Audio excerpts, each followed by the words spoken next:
Video কর video. তাহলে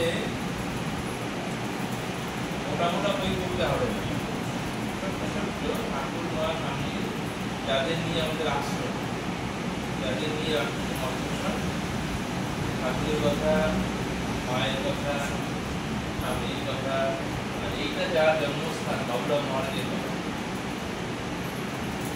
এটা আমরা খুব ছোট্ট ছোট্ট করে হলেও পড়ে নেব।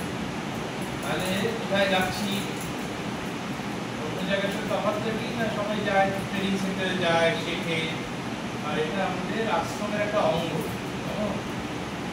খালি একটা শেখার প্রতিষ্ঠান তা নয়।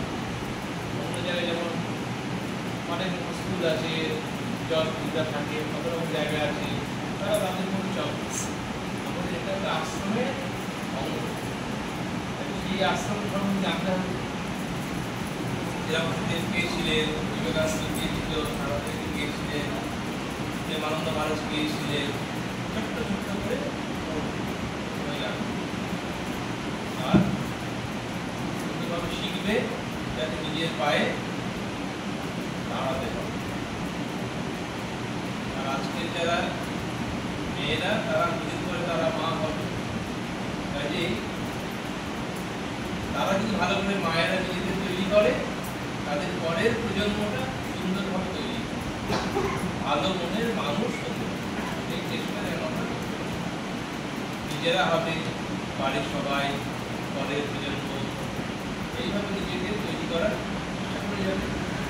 যেখানেই থাকবে, বাপের বাড়ি হোক, শ্বশুর বাড়ি হোক, যেখানেই যাবে, গ্রামে হোক, শহরে হোক, যেখানেই থাকবে, সুন্দর মনের মানুষ হয়ে সবাই যেন আমরা থাকতে পারি।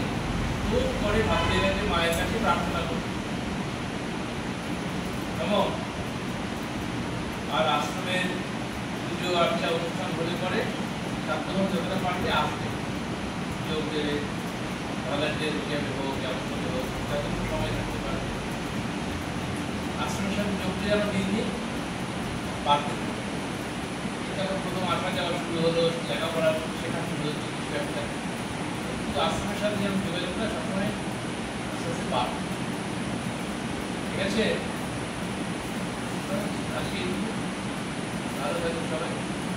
একটু যদি হয় অনেকদিন আমি বলি রামকৃষ্ণের সারদা বা সম্পর্কে একটু বলে আমাদের প্রথম দিকেই আপনি যখন এসেছিল যে আমি বলেছি আপনাদের করে বলে ইয়েও করেন, মানে ম্যাডামও করেন আর স্যারও করেন, আধুনিকতার একটা নির্বন্ধনে আমি প্রতিষ্ঠা অনুরোধ করেন। ঠিক আছে? তবে আজকে এখানে কিছু করে দেখা শান্তি বলতে শান্তি মন্ত্র বলি। ওম শান্তি শান্তি শান্তি হরি ওম তৎসৎ। শ্রীরামকৃষ্ণার্পণমস্তু। তাহলে আসি। হ্যাঁ, সবাই